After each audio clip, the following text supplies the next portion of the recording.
Hello everyone, Alistair Gold here. I'm not going to sigh.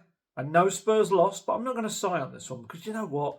I thought they didn't deserve to lose. I thought they, definitely deserved to get a point against Newcastle and maybe more. And to be honest, with everything that's gone on this week at the club, on top of everything that had already gone on, you know, I must admit, I was absolutely fearing the worst. Sat there before the game, I was what I was. And look, there's no getting away from the fact it was a defeat. This is not trying to get around the fact that Spurs lost the game and the poor run continues. Absolutely. But anyone there today, and I'm sure many people watching it on the TV as well, would have seen a performance from the team that actually had a fair bit of positive kind of aspects to it. And certainly some of those young players were remarkable in what they were trying to do.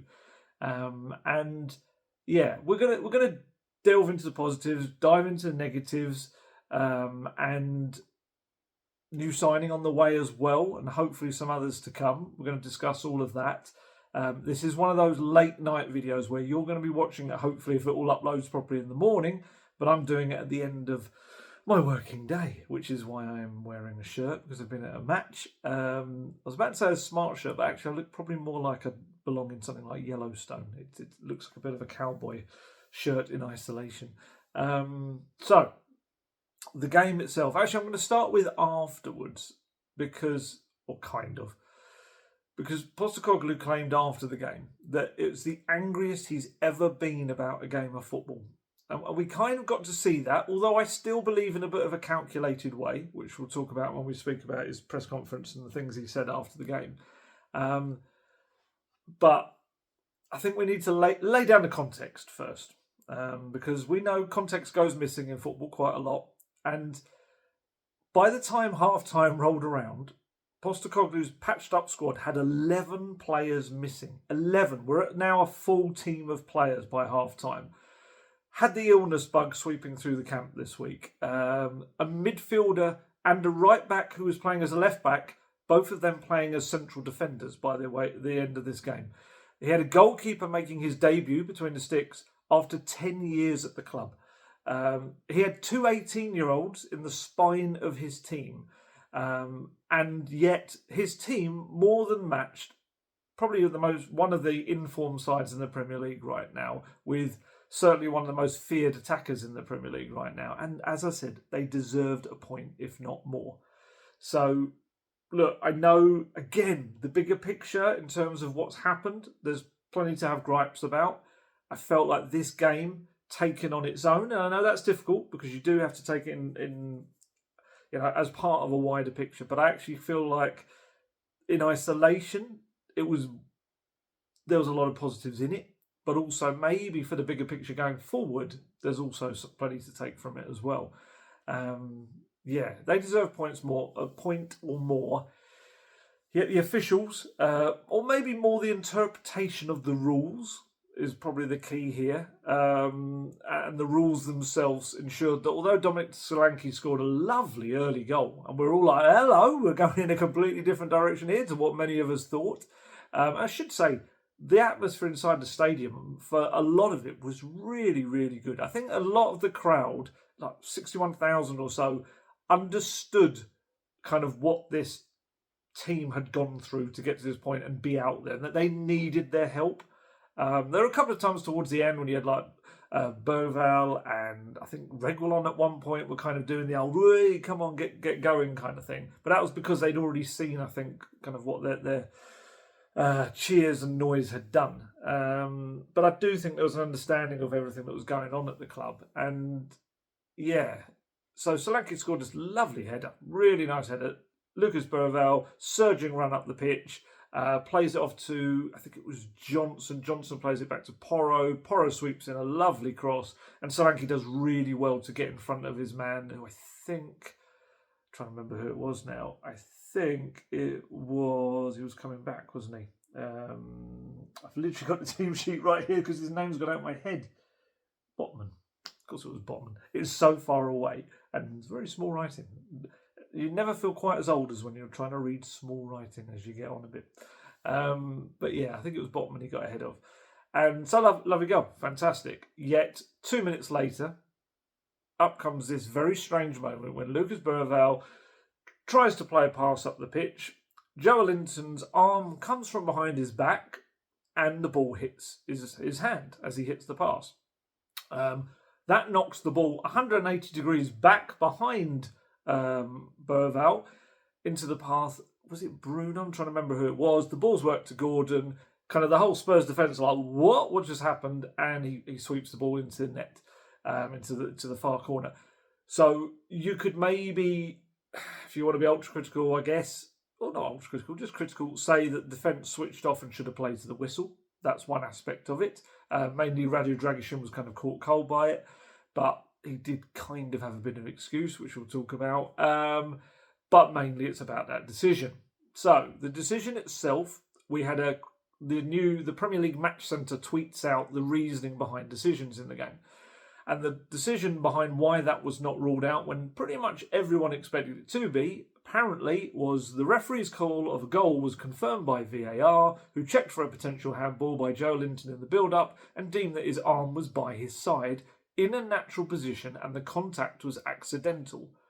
So I would say it's debatable whether it was by his side. I felt it was slightly out. But then also, if I'm going to be completely fair in that aspect, it was a natural enough position. You know, it is unusual that you would naturally have your arm pinned to your side. So I get that aspect of it.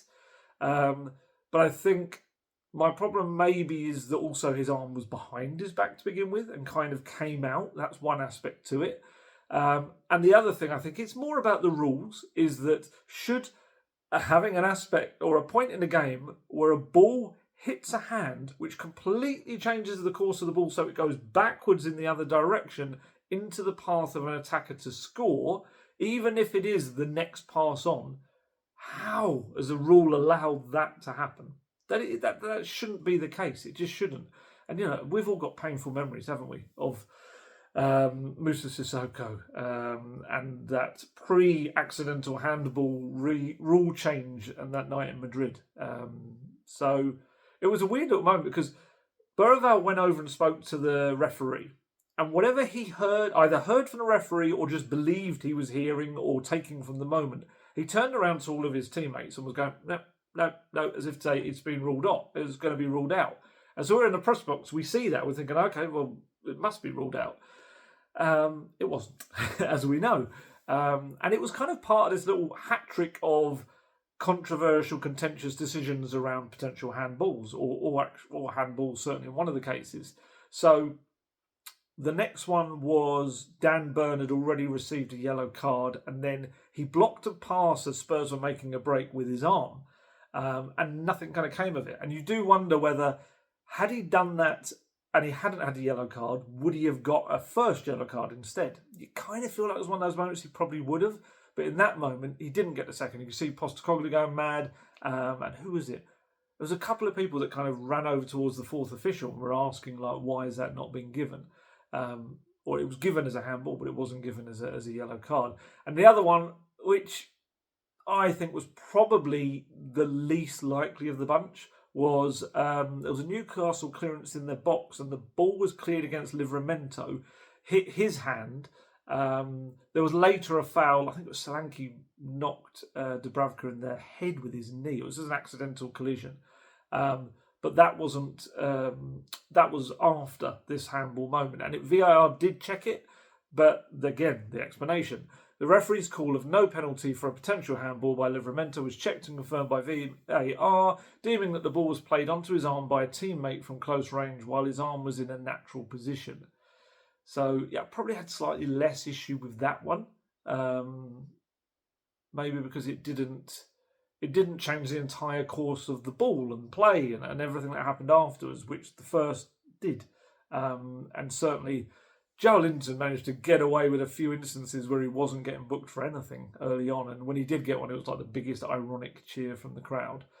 But obviously, in between all of that, we had another moment when Alexander Isak absolutely profited. Bit of touch of fortune. Radu Dragic, who we now know was ill during the game and had to come off at half-time because he was really feeling dreadful. He could only touch a low cross from the right, pretty much against Isak and into the net.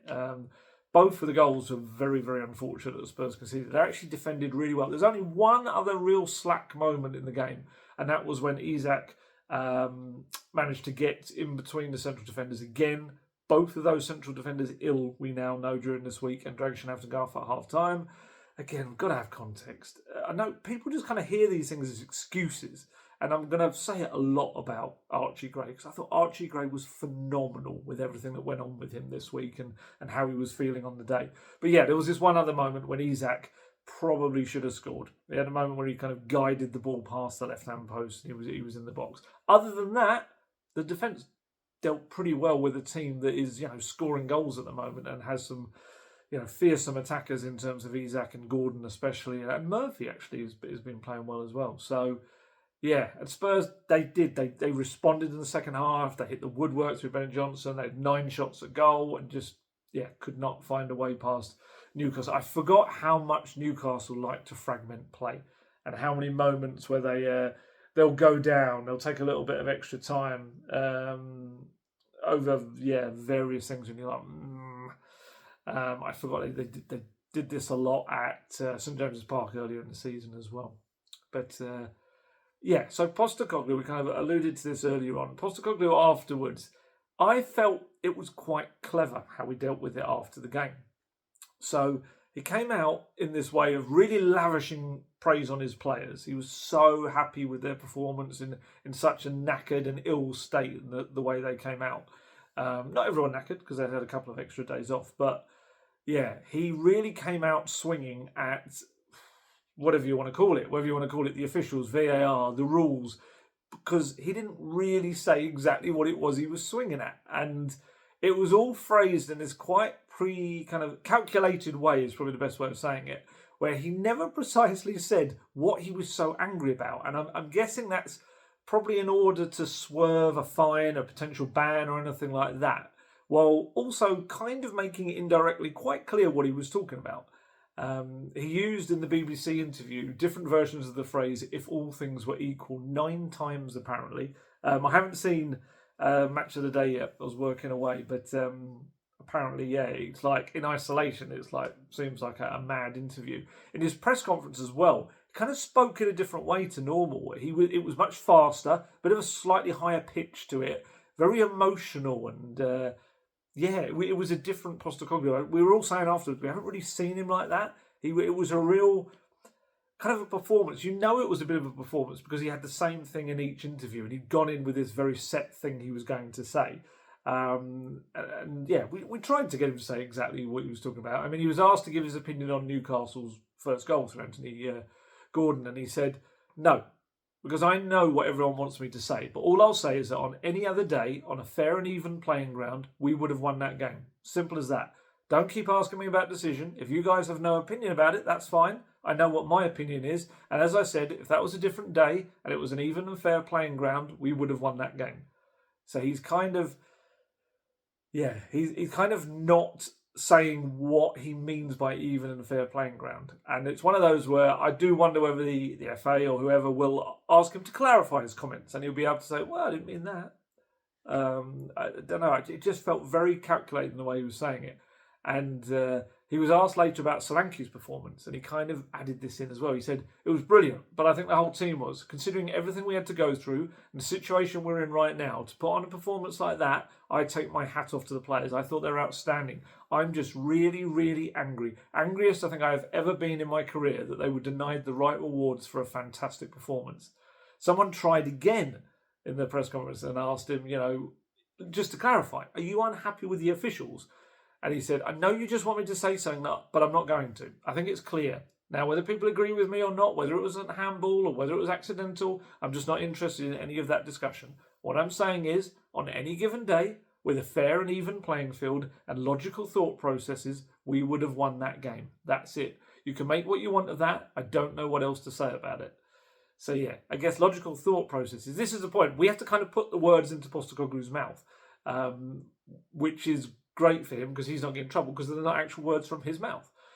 It's like he's saying that whether it's the rules or whether it's the official's view of it or kind of that phrase he used there, logical thought processes, the thought that you can kind of stop a pass with your hand, turning a defensive clearance into an attack right in front of the opposition box, knocking it 180 degrees in the other direction with your hand, and it leads to a goal that isn't chalked off, it makes a mockery of the rules. It does.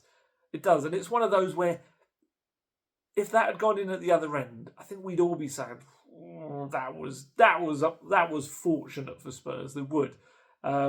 Because it's not so much whether it was meant or not. And then, watching this different angle that I've kind of seen just before I started recording this, yes, his arm does come out from behind his back as the pass is played. But again, you could say that's natural. It's more the fact that the rule is ridiculous that is allowed. I can kind of understand if a ball hits someone and it slightly diverts the course of the ball. I don't know. But it's something that changes it. So it goes from going forward to back behind you, right to an attacker on the edge of the Spurs box to score, or any person's box to score. It just feels wrong. And I think that's what he's trying to say here. Eddie Howe, Newcastle boss, admitted afterwards, I can't sit here and lie and say I haven't seen it because I have. It definitely hit Joelinton's arm. I can give you that. But I'm not in control of the ref's decision. I believe his arm is down and in a natural position. I believe the referee and VAR have followed the rules that are in place. And I think that's true. I think they have. But whether that is the logical kind of way that should have played out, the rules should be written or should be interpreted, is a whole other thing. But yeah, I just thought it was really fascinating the way Postecoglou went at this. That he went out and said, you know what? Because he's not someone that really goes in at officials, decisions, anything. He actually has a bit of a bugbear about people that do that. But on this occasion, I think he could see that he wanted to make all of this about that being the negative of the game and that robbing his players. Because don't forget, his players will be a bit lower on morale right now. His players will have been, the results will have knocked them, doing enough to probably win against Wolves, yet conceding a late goal. It's going to knock their morale. So to come out of this game, it's a bit like, Mourinho has this thing about creating a them and us. He's very good at doing that. And I think in this scenario, Postecoglou was doing like a mini version of that. He was kind of saying, look, you guys were great. It's their fault. You do that again and we'll be absolutely fine in the games to come. Because we're not going to have a moment like that where the decisions are that bad against us. And I think that was quite clever in a way. There was a psychological aspect to it. And I think to praise his players and the way they played amid all of the ridiculous circumstances that are going on right now, it almost felt like a bit of a message as well to those above him at the club. And this was a day where, be truthful, I'm absolutely admitting it, I thought this was going to be a bad defeat. As soon as I knew that there was so many kind of illness affecting the camp, but mainly those few defenders and goalkeeper they've got, to affect Forster, Dragic and Gray, that little triangle that is the only thing that has to try and keep the opposition out right now. It's just like, how is this going to work against Newcastle, who have won, I think it is now 5 in a row. But yeah, I mean, as he said, hugely proud. I'm shattered the boys didn't get the rewards and they deserved, because we were outstanding. Our football was outstanding against a very good opponent in good form and a good place. I thought it was brilliant and outstanding. A game we deserved to win. On any other day, we would have won. I think maybe people have taken that to the literal extreme, like, it was incredible. They were creating chance after chance after chance after chance. As in, that's what he's trying to say, but that didn't happen. I think more what he's saying is that just they played his style of football. They tried to get the ball quickly out from the back. They got around the press pretty much all the time. They did really well in that aspect. And then they forced Newcastle back in the second half and kind of took control of it. It felt, we'll talk about Austin in the way he took up a position really kind of far into the Spurs half, way out of his goal like a sweeper keeper. And I think that also helped squeeze the pitch in a way that they weren't doing under Forster. And yeah, I think that's more what he means than anything. And I think the fact that they played the Postecoglou way, even when they were ripped apart by illness and injury, including having some players out on that pitch that were suffering from illness, I think it showed that they've got this belief in the system, and that should have brought a victory. It was there on the pitch that they did enough. They just needed to get that ball to the net one more time, which is unfortunately is something that probably is also too prevalent this season. Prevalent. And it showed though once again that the players are still giving everything for his system and his way of playing and him. And the fans, again, fully behind the team inside the stadium. I think it was a reminder that Postecoglou is trying to change the way the club thinks from the very bottom upwards in the club all the way to the top and create a structure that the players can adhere to even in their most challenging moments like this. And I think it is one, he keeps saying this and I agree with him, that it's a belief system that will serve them well when they get through this, because they'll think like, we played our football and still created opportunities and everything, even when we were absolutely on our knees because of everything that was happening to us. So if we keep to that when things get better and we get through the other side of this, then we're going to start smashing teams again.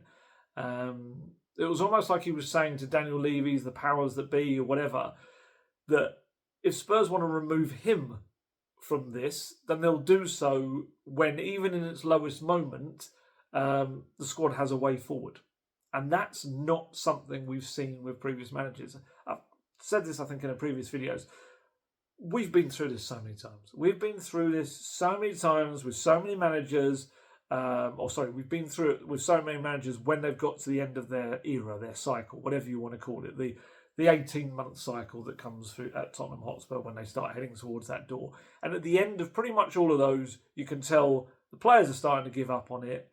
You start to hear the same old excuses come out in the media. It's always about training sessions. And you just know it's going one way. I just weirdly, and I know this is weird because of the results, not being good enough, absolutely not being good enough. It doesn't feel like that on the pitch. I know that sounds mad, and I know some people are going to think that's outrageous and shouldn't be the way.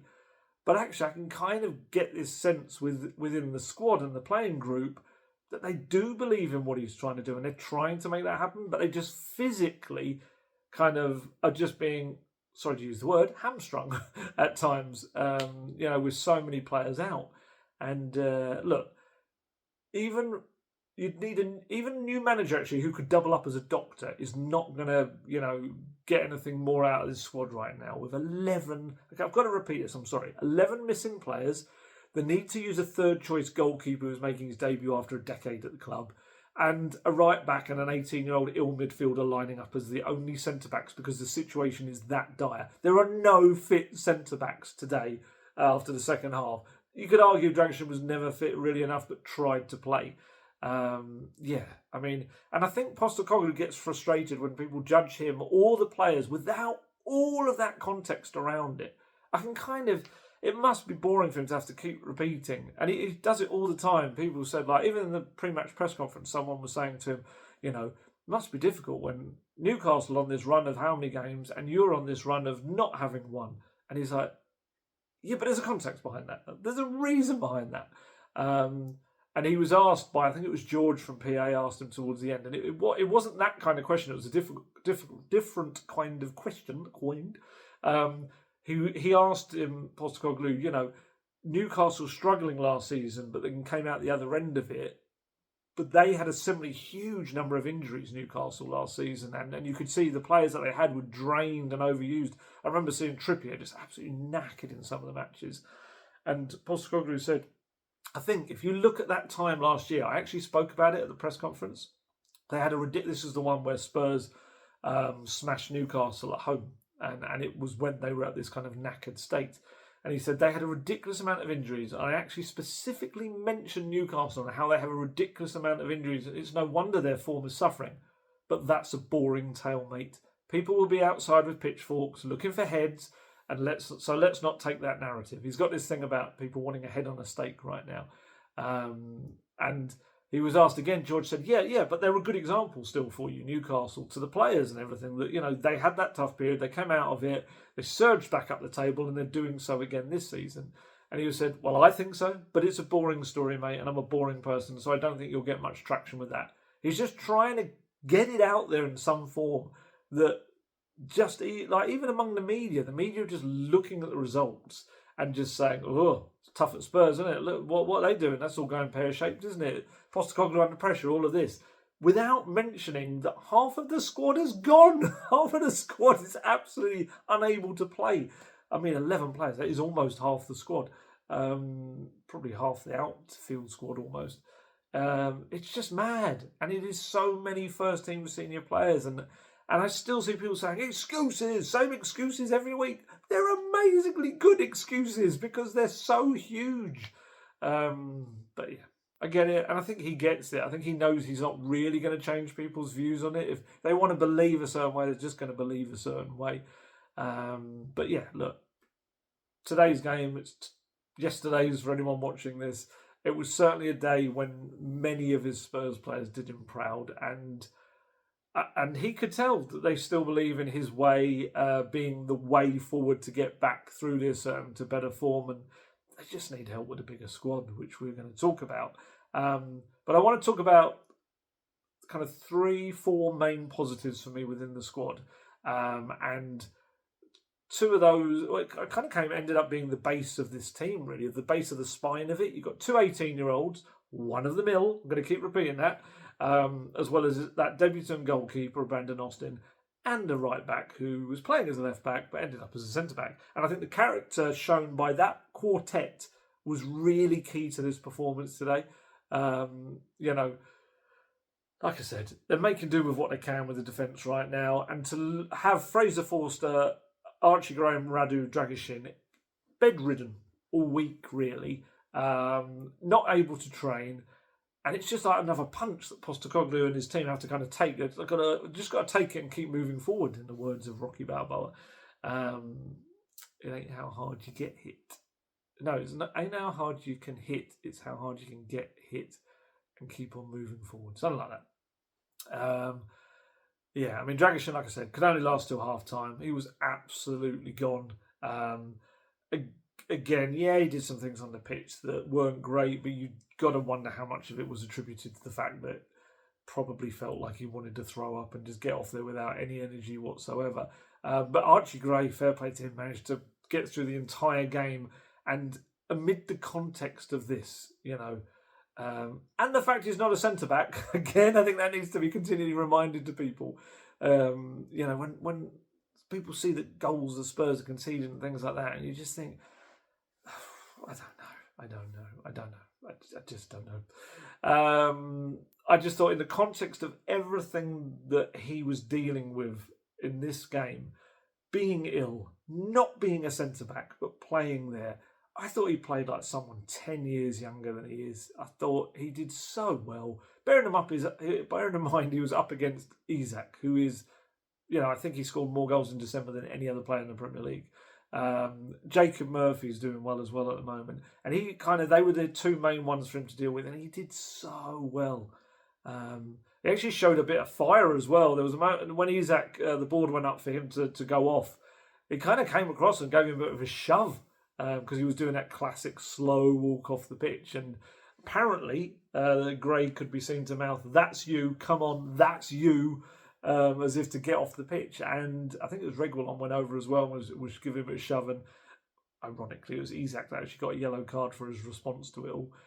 Just to sum up Gray's performance for you: 5 ball recoveries, 3 clearances, 2 headed ones, 1 interception, 1 block, and he was not dribbled past a single time. He's adapted so well to life as a centre-back that some in the media are actually wondering if he's going to end up becoming one. Which is an interesting one. So just again, I was getting some messages from people, even at this very late time at night. I don't think he's going to become a centre-back. I think I might have even asked Postecoglou that a couple of weeks back, and he played it down.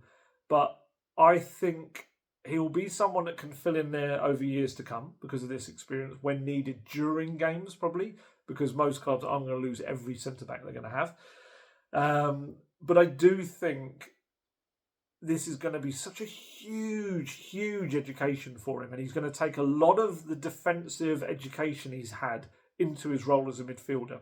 And I think for someone that was going to be an incredible talent already, I just think he's going to just have so much more to his game now that he's going to have this understanding when he's, let's say, shielding the back four. He's going to have a better understanding of what those defenders are going through and what he needs to do in certain situations.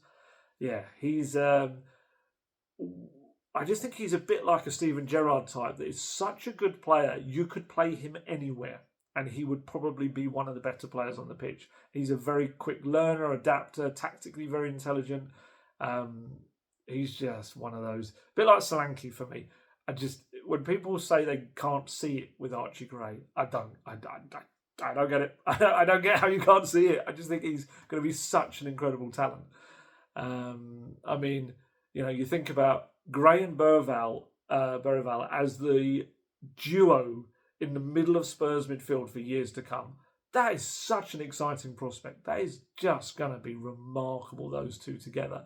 And I think I've said this before, it's a little bit for me like Gareth Bale under Martin Jol, that he never really got to experience how good Bale would become. And I hope that's not the case for Postecoglou, but it may well be that he puts in the education for them, lays their foundations for them, and maybe some other manager gets... I mean, they're going to have a long career, so... Postecoglou is not the type that stays at a club for years anyway, even if he does get through this tough period. But yeah, they're just going to be phenomenal together. And the reason that I think that is pretty much the reason why you'll never hear Postecoglou criticising their signings, even though we know he needed more senior players in the last summer window. But he won't criticise the signing of them because he just knows how huge they're going to be for Spurs. I mean, Bergvall, he's proving his adaptation period is just very swiftly moving on now. I would say he was probably Spurs' best player until he started to tire a bit in the second half. I think TNT Sports gave the man of the match to Brandon Austin, who had a terrific game. I'm going to talk about him. But I think for me, Bergvall was an absolute kind of just brilliant. I thought he was so good. I gave him an 8. I think he got my highest number in my player ratings. He just was this driving presence in the midfield with, again, played a lot like someone far beyond his years. He was always looking for the ball, always happy to run forward, he's very adaptable. He can either pick a pass or he can dribble past someone. He's very comfortable doing both. And actually, as I said, it was his surging up the pitch that led to that first goal, really. Constantly presenting himself as an option for the defenders, for Austin, to pass to, and just really getting up and down the pitch, trying to support both the attack and defence. And that was why he did tire in the second half. I mean, I've got his numbers here, some of the stats. 5 ball recoveries, 2 interceptions, 3 clearances, 2 blocks, 1 headed clearance, 1 tackle. Like Gray, no one was able to dribble past him on the day. He also won 3 of his 4 ground duels and won his only aerial duel as well. And it was interesting. There was an answer. He was asked, Postecoglou, if this performance gave him confidence to turn the form around. And he said, I've never lacked confidence. I get that the results aren't there, and I get that whether people want to accept the situation we're in. But you saw the performance of Archie. You saw Lucas today. He was unbelievable as an 18-year-old to play in that position. It is such a key anchorman role position. And that's me saying that, not him. I just see so much to be positive about, but we need to win games of football. And usually when you play well and you do most things right, you get the rewards. Unfortunately, we were denied. Bergvall's performance was so good that when it came time to take him off, and he was tiring, but Maddison was coming on for him. There were loud boos around the stadium. It was time for me to bring on the senior players. But also I think it was a nod for Bergvall, and we'll see on Wednesday. I think he could well be starting again against Liverpool in the Carabao Cup semi-final first leg. And I think that this was part of that he's going to probably have to start because Maddison and Sarr are both suspended. I didn't think Sarr was particularly great against Newcastle. Though he did a lot of running, but a real lack of quality in kind of his use of the ball. But I think Bergvall could start potentially, I guess, with Bassoum and Bentancur, maybe using them as a bit of a shield for him to go and operate a bit further up the pitch. Perhaps we see a different side of him.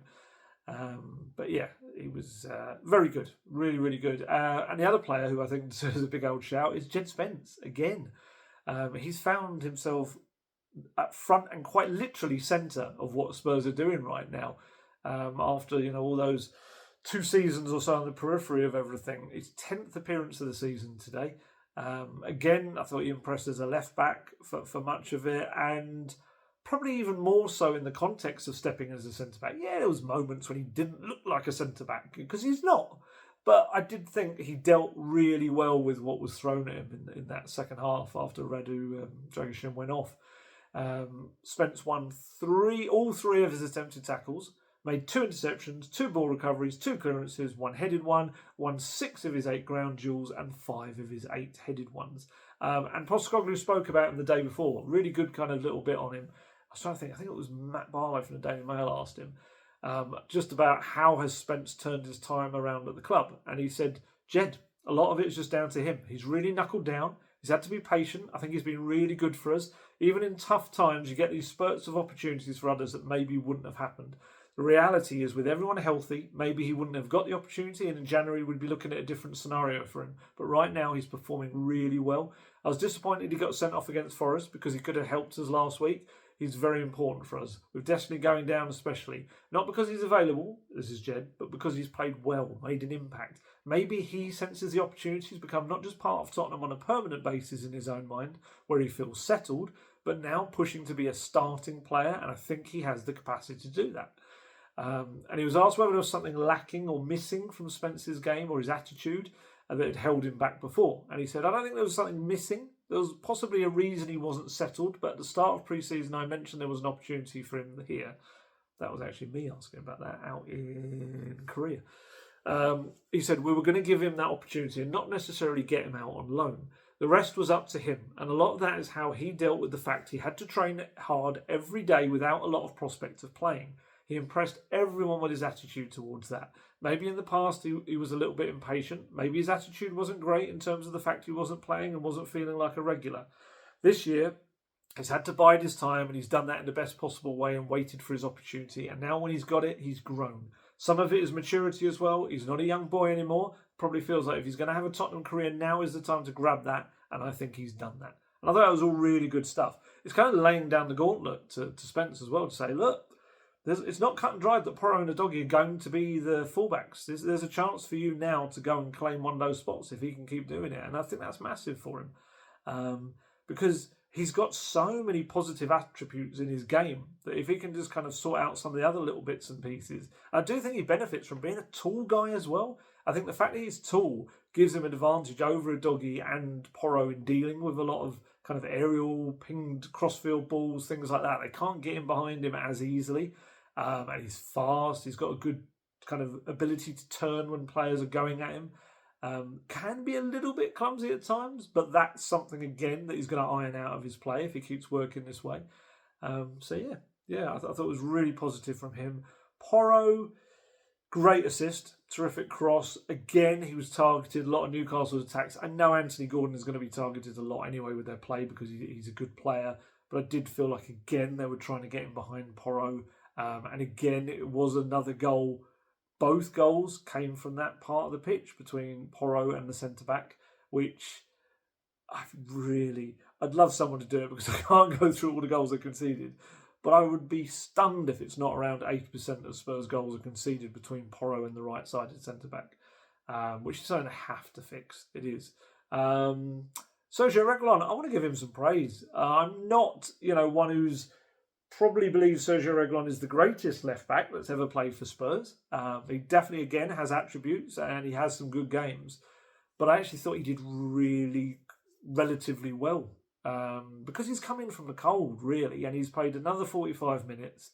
It was a real hard-working performance. There was times when he struggled to get back. There's probably a fitness thing there with a lack of sharpness. But I actually felt he did a lot. He really did his part on the day to try and kept out Newcastle. They did not concede when he was on the pitch. And, that's worth mentioning as well, that the makeshift back four did not concede while they were on the pitch. Mainly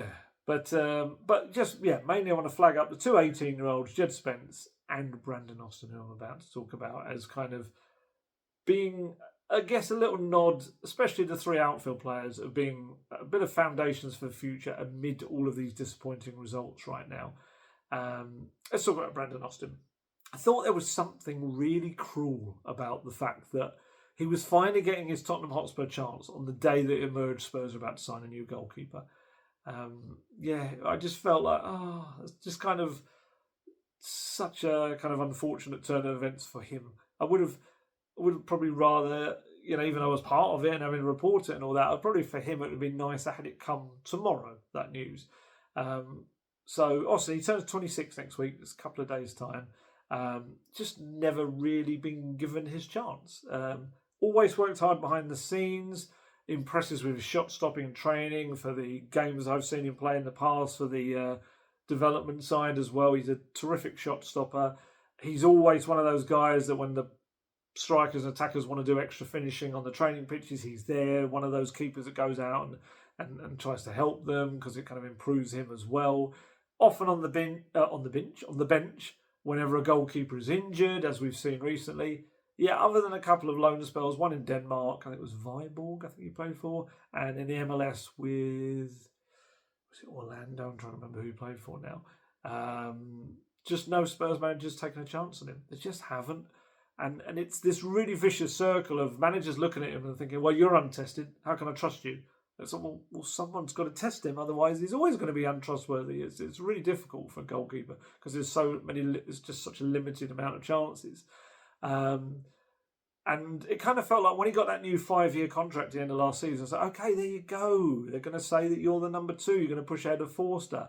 And there was a fair bit of criticism when he got that new deal. And when he signed it, I think some people felt like he should have gone off to get a move, whether that be lower down the pyramid. It would probably have to be the football pyramid, just to kind of step out there and not just be comfortable to sit in the background at Spurs. I don't think he ever was, but there's also another element of it's very difficult to goalkeepers just to go out there and find a move. It just doesn't.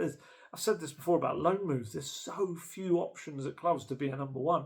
And I asked him about it in the summer and how that kind of crossroads he was on. I think it was in Korea. I asked him.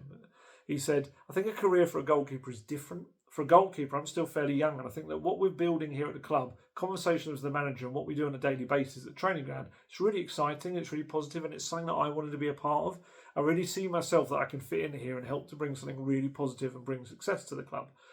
However, Fraser Forster then got picked ahead of him, even though we've spoken about it numerous times. He doesn't, of course, naturally fit the Postecoglou style in mopping up behind a high line, or probably thinking clearly under pressure when the ball's at his feet as well. Whereas for Austin, it's more of a part of the game he enjoys. I remember I looked back, I asked him about using the ball at his feet, and he said, something I like. I like to be involved in the possession phase when we have the ball. I think it helps set our attack and set the team up. You've seen the way the manager wants to play, and he wants the goalkeepers to be involved. So I think it's good. It allows us to show another layer to our game. We work on it in training every day. So it's something we can all, we can all continue to improve and work out. But I think it's a good part of your game to have. So he finally got his chance yesterday. Just 24 hours preparation, really. He was told that it was kind of, I think, always a hope that Forster was going to be ready. And yeah, pretty much on Friday, there was like, no, this is not going to happen. He's still absolutely not even going to be able to get to the stadium, let alone get on the pitch. And then, as if that wasn't enough for Brandon Austin, suddenly having that dumped on you. Oh, by the way, you're going to make your debut after 10 years at the club. Then came out the news on Saturday morning that Spurs are closing in on what looks to be a $12.5 million deal with add-ons in there for Slavia Prague's 21-year-old goalkeeper, Antonin Kinsky. Young Czech Republic goalkeeper. He's a talent. Looking up various stuff about him as we had to do. All the journalists were a bit like, who? We've got to be completely honest. Of course, my knowledge of Czech football is not great. So I had to look him up and do a load of research this morning ahead of the game. And yeah, I mean, there was some good stats that were floating about. He's got the highest save percentage of 83.3% of any goalkeeper in the top 10 European leagues this season. He's conceded fewer goals per 90 minutes, 0.37. And nobody has more clean sheets than him with 12. Watching various compilation videos, as you must, I know they don't show you the bad sides, but it does allow you to see certain attributes he has. And certainly among those are fast reflexes, quick off his line, very comfortable with the ball at his feet. He's got an eye for either a quick pass or a long pass, but also puts in the occasional dribble and a turn under pressure. He can do that. I'm sure he must get caught occasionally on it, but he certainly is confident with the ball at his feet. He's a bit like an outfield player that happens to be a goalkeeper. So he's going to be a competitor to push Vicario in the short term and also long term. It is worth noting, I double-checked the UEFA rules on this, he can't play in the Europa League this season because he's already been playing in that every game. I think he's played for Slavia Prague in the Europa League this season. So, yeah, he apparently can't play in that. I think there's a rule that if you've played in the qualifying rounds of a competition, you can play for another club, definitely in another European competition. I'm not sure. It might also be that competition as well, but he has played in the group stages. I mean, to be honest, he wouldn't be able to play in the next two games regardless. But yeah, I don't think they're going to be able to swap him out for Forster, let's say, for the knockout stage. I'm pretty sure my reading of the rules, it doesn't seem to be the case. So yeah, I mean, look, either way, the news of this transfer that's going to be wrapped up in the coming days, it could have either wrecked Austin's confidence and belief on the day, or it could have strengthened his resolve to impress. It feels like it was the latter, which is a great response from him. He got his. I'm so happy. And it wasn't ironic in any way. It was this huge cheer, and it was a brilliant moment from the crowd. He came out and he was very confident and very dominant in set pieces. It was really good. And his first one, he came out and claimed the ball. And he just got this huge cheer, and it wasn't like "Hey, you've done it finally! Spurs have stopped a set piece" kind of thing. It was a real "Go on, lad" kind of thing. It was a lovely, kind of touching moment, and I just think it set the tone for him. I think he took confidence from that, and not only from his execution of it, but also the crowd's reaction to it. And he dealt with most stuff well. There was this moment when it was a really tricky way. He kind of claimed the ball in midair, got smacked in the stomach, had the air knocked out of him, but then reclaimed it as he was falling. And it was it was really impressive the way he did it. He was clearly hurt as well, because he took a few moments in getting treatment after that. Wouldn't say he could do much about Gordon's strike. It was a really clinical one inside the post. And Isak's scrappy close range effort, that's just unfortunate. He's probably not going to be able to get that at all. He did save well from Gordon in the first half, which was good for him. Got another big cheer. Made an important save. He made a save from Harvey Barnes in added time as well. I think maybe the reason I'm saying important is had they won 3-1, it gives the scoreline a whole kind of even worse look to it. It's not important, though, in terms of they didn't then go up the other pitch and score an equaliser. But hopefully you know what I mean. Thought his footwork and his passing were really good as well. Kept presenting himself as an option for the defenders every time. That's another thing, because he's got a little bit more movement and mobility about him. Whenever a defender was having kind of a struggle at the sides of the pitch to find an option, he would rush across out of his 6-yard box and try and give them an option to pass to. And he did well. He tried to get the ball moving really quickly as well, that I liked. Tried a couple of really long, fast throws out to people that didn't quite work. But I think Postecoglou really appreciated the idea of what he was trying to do. Again, it's Postecoglou football. It's more like that. And he kept taking, exactly like Vicario does, this really deep sweeper position, kind of between the halfway line and his own box. And that just gives the opposition just a little bit more pause about playing those long balls over the top that kind of stuff Spurs, because of sometimes there's an inverted fullback there or the defence are high up. It's less of an issue when the goalkeeper is standing there and they can see he's just going to mop that up. Even if he's just kicking it out of play, he's stopping that opportunity. So maybe it causes a bit of hesitancy in playing that pass. So when you've got Forster, who, let's be honest, is kind of rooted to his 6-yard area during most of the game, they know that, look, we can knock that ball over the top and one of our fast attackers can race down the wing or through the middle and try and get onto that. So again, it is an important part of it. And does take me back, there's got to be some criticism of Postecoglou there, really why he agreed to Forster getting a new contract last season when he clearly didn't fit the system. Good personality around the club, great professional, all of that, but Postecoglou is always making this big deal, and quite rightly so, about the players have to fit his style of football. Felt like that was one of those decisions that went against that. But yeah, I asked Postecoglou about Austin. He said, yeah, he was great. Everyone was great. Unbelievable. Considering what we had to put up with, Radu and Archie literally got off sick beds to play today. Radu was shattered at half-time. Brandon, obviously, we found out yesterday he was playing. I can't be prouder of the players. I'm just angry and disappointed. It wasn't football that denied them getting the rewards today. So look, as debuts go, for someone who hasn't played a competitive senior game for 4.5 years, it was a really solid debut, I thought, for Brandon Austin. Like I said, named man of the match. I think it was Ali McCoist decided that on TNT. I think it's probably highly likely he starts again against Liverpool in midweek. I don't think you probably would throw, a new keeper into that. I don't think so. He might, but I would think that Brandon Austin's kind of earned the chance to start again. And we'll see. And I just love the fact that he's now been tested. That's the thing. You can't now say he's untested. He was tested and he's come through it really well. That gives him a leg up, really, that he's never had before, even if it took extreme circumstances for it to happen. And look, you've got Forster's contracts up in the summer. Alfie Whiteman, who was on the bench, his contract's up in the summer. It looks like Austin will now battle it out with Kinsky and Vicario in the years ahead. That will be the three that they have. And look, Austin's proved that should hopefully be a good enough three going forward. Players that all kind of fit the system, certainly for Postecoglou at this time. But look, there's also Josh Keeley. Josh Keeley, another clean sheet today. 10 clean sheets in 14 appearances for Leyton Orient. Doing so well. You could argue that Kinsky coming in is going to probably block his path to playing at Spurs. And, I'm sure he'll either get a loan move next season or will get a permanent move. I think he's going to have a terrific career ahead of him. Again, you could argue, should he have not been brought back and given the chance as well.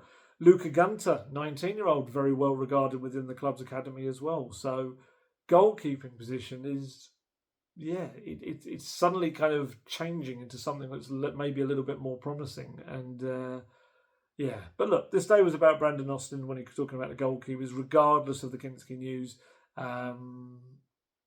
He'll now have the belief and trust, I think, from everyone in that club, including Postecoglou, that he's more than just that untried goalkeeper who's really helpful at training.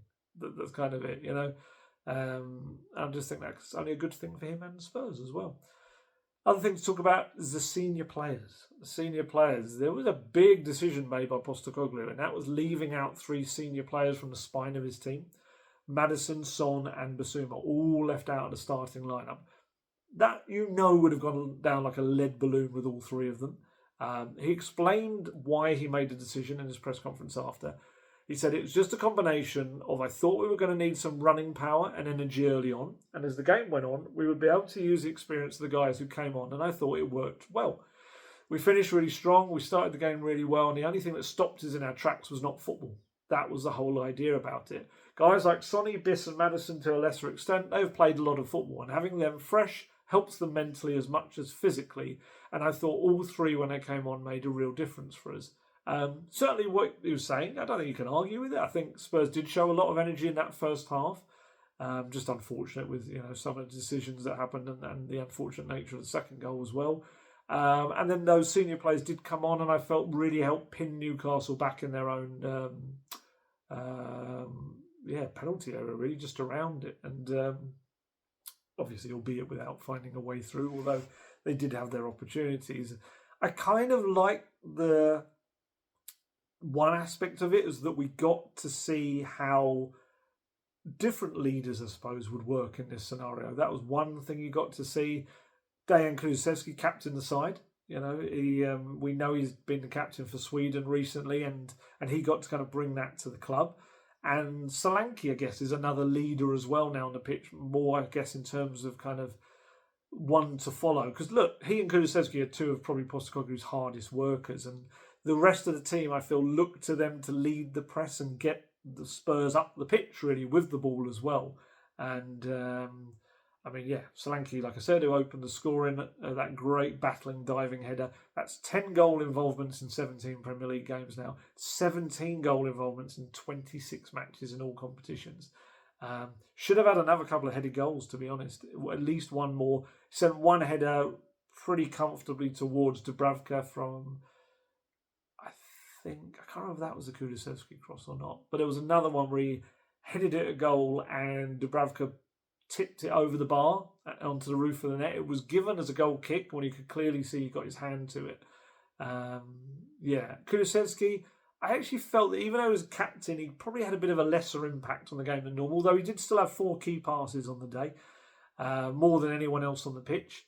But you did just sense that we spoke about this in the Wolves game, that both players, Solanke and Kulusevski, looked knackered towards the end because they are two that probably put up the biggest running stats with each match. But just having those little 2 days off at the start of this week, having no midweek game, just having them fresher changed a lot of the way Spurs play as well. Yeah. They weren't entirely matched by the other 2 players who started up front with them in the attacking areas. Timo Werner, pretty much anonymous again. Big call to start him. Didn't really pay off for me. He, in a couple of moments where he looked like he was going to run at them and get the ball across. For me, the thing that frustrates me the most about Timo Werner is there's so many moments where you go, go on lad, go on race for it. And he kind of starts off, whether it's with the ball or without, but he starts off and he kind of goes, no, I'm not going to get there. And he just kind of stops or slows down or eases off. Look, I mean, technically, to be fair, one of the young pre-match mascots could probably muscle Timo Werner off the ball in a race for it. He is not the strongest in a kind of that kind of foot race in terms of shoulder to shoulder stuff, but just at least try. That annoys me a little bit, I suppose, because he's got the pace to roast a lot of these players and get past them. But I just feel there's so many times where he just thinks, yeah, that's not going to happen. There was one moment, he may not have got there, but it was a ball that was heading towards the edge of the pitch, and he just went quite early on, yeah, I'm not getting that. And you could see the crowd got a bit frustrated with that because they thought, well, at least try to see if you can. Look, going in the other direction, he probably worked, well, he did work pretty hard. He made 4 ball recoveries, winning it back, as did Brennan Johnson. Both of them worked pretty hard. They knew they had to kind of cover a lot of the space around the fullbacks. But, yeah, it didn't really happen for Brennan Johnson either. He hit the post with 1 effort, had another effort when the ball came to him unmarked, and he kind of flashed it across the face of goal, and that one really had to go on target. I mean, it could have easily got a touch off someone, but it needed to be on target.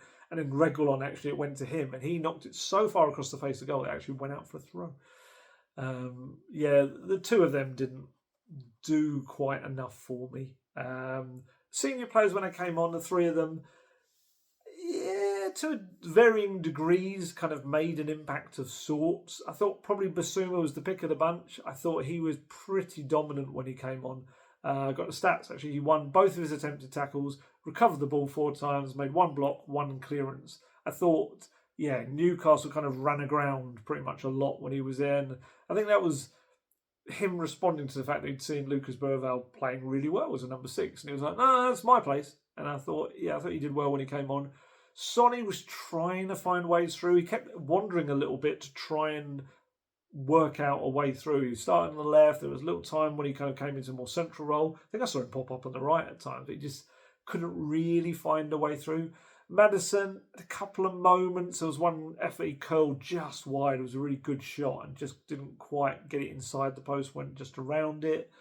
But I think it's been really interesting what happens with Maddison and Son from this, because how they react to being left out like this is going to be key. It's a test of their leadership and whether they're just going to now, I guess, point at Postecoglou and say it's his fault, not ours, or whether they're going to really step up and use it to fire up their own performances. Because look, Sonny has not been at his best. He'll be the first to admit that. He hasn't hit the levels, whether that is just being knackered, whether that is the system not suiting him as well, whether that is just a confidence thing. Either way, he hasn't quite been at a level, so he knows he needs to step up. Maddison's been inconsistent. He's had some good moments, had some quite kind of off-the-boil games as well. And look, Maddison has previously admitted, I think I've said it in a video, he's admitted that Postecoglou will go in hard on the leaders, the senior players in a group, with quite brutal honesty. And he said himself, Maddison, that that's fair, that's right as well. And I guess this will be a good test to see whether he actually believes that or not. With Sonny, whether he appreciates it now or not, this extended little bit of rest might help him, might freshen him up a little bit. He may well have been carrying little knocks and problems.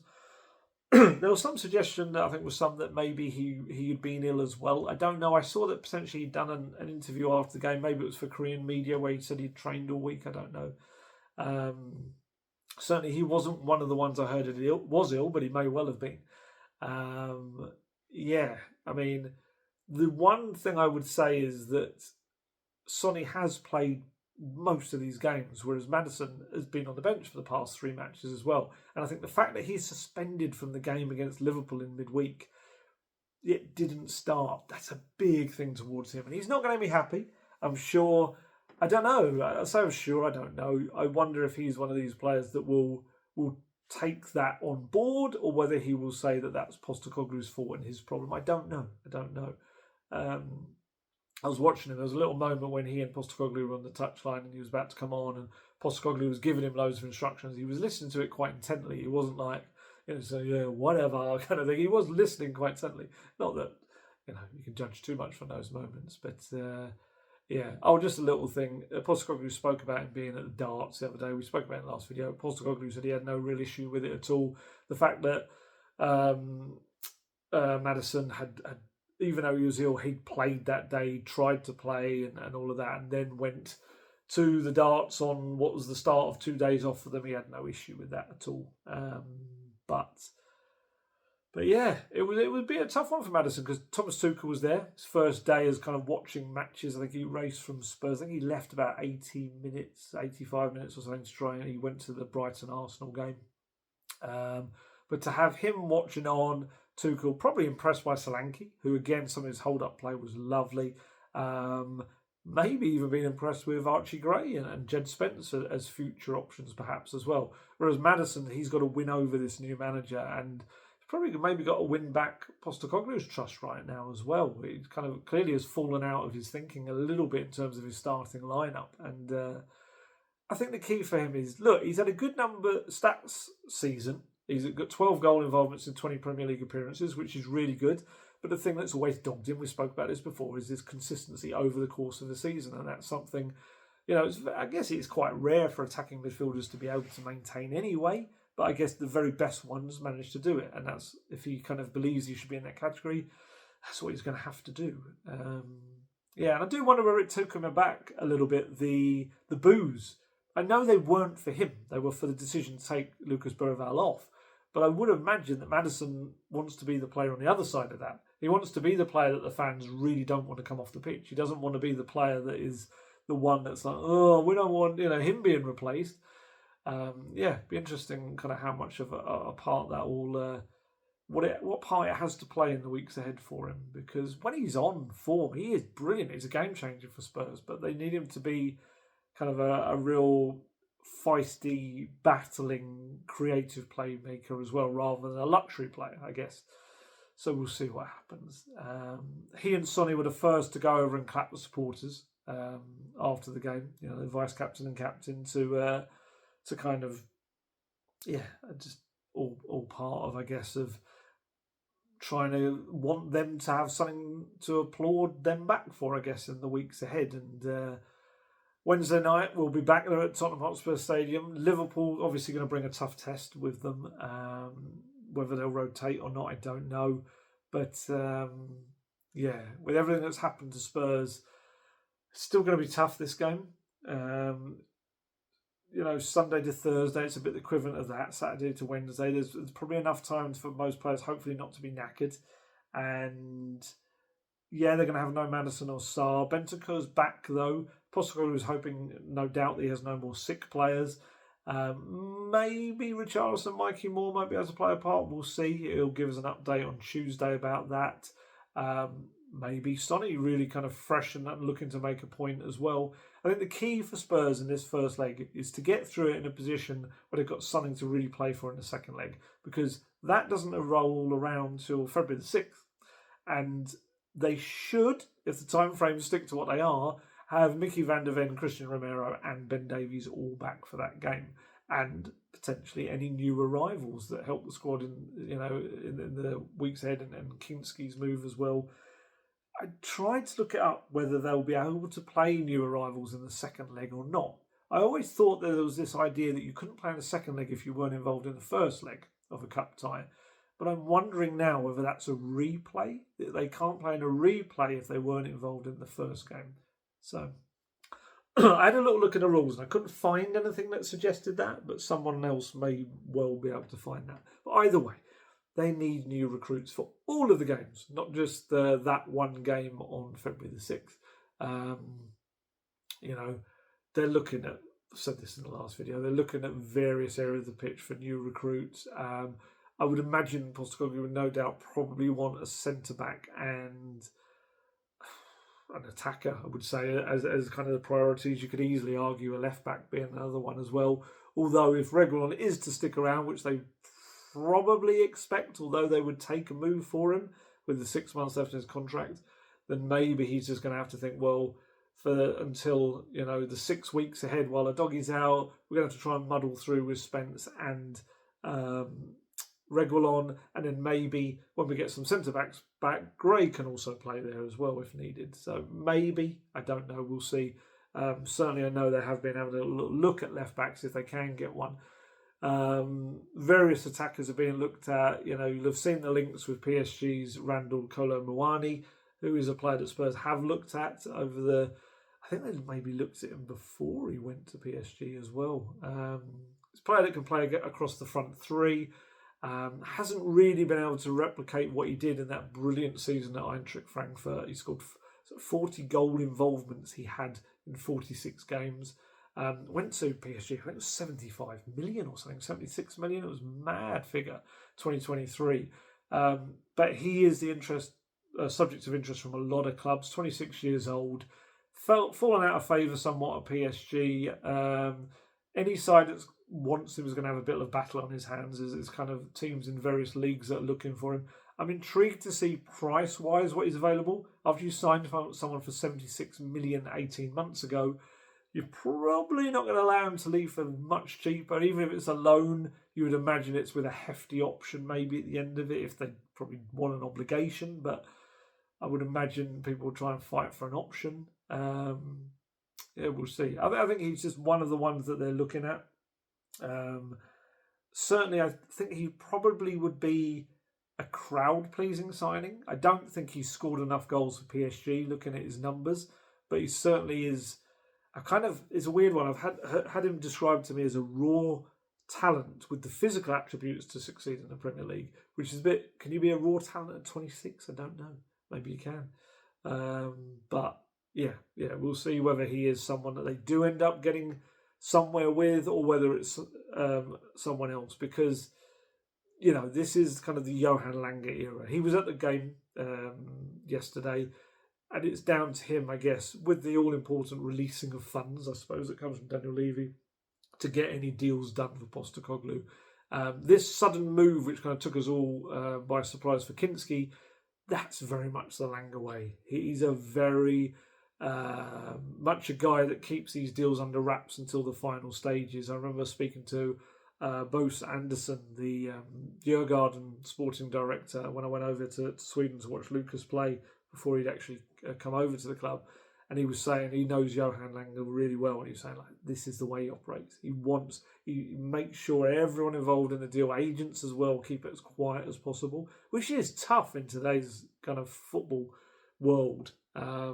So yeah, it's probably likely that further moves are going to be along that vein. It's just going to be players that are like, whoa, okay, let's crack on with that now, which is, I think the key to it now is that Spurs need to work fast and smart. They do. I asked Postecoglou Friday whether he wanted this window to be a busier one than last January's when they got Dragic and Werner. And he said, it's not so much about being busier. I just want it to be a positive one. That's the main thing. It's not about being busy. It's about being positive, because the reality is the situation we're in at the moment is temporary. We'll get players back, and God willing, with a bit of luck, we'll keep them back and do the right things, and we'll be strong from then on. So we just need it to be a positive window where we've got to be disciplined and make sure the ones we can bring in, if they do come in, they're going to fit in with our playing style, but also culturally, and are coming here for the right reasons. I still think that's important.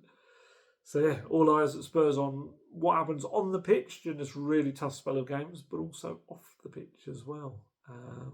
Hey, I've got today, Sunday off. I've got Monday off as well. That gives Spurs 48 hours to run wild with transfers.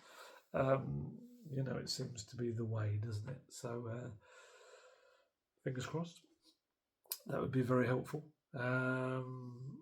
Very quickly before I go, another massive thank you on the marathon front.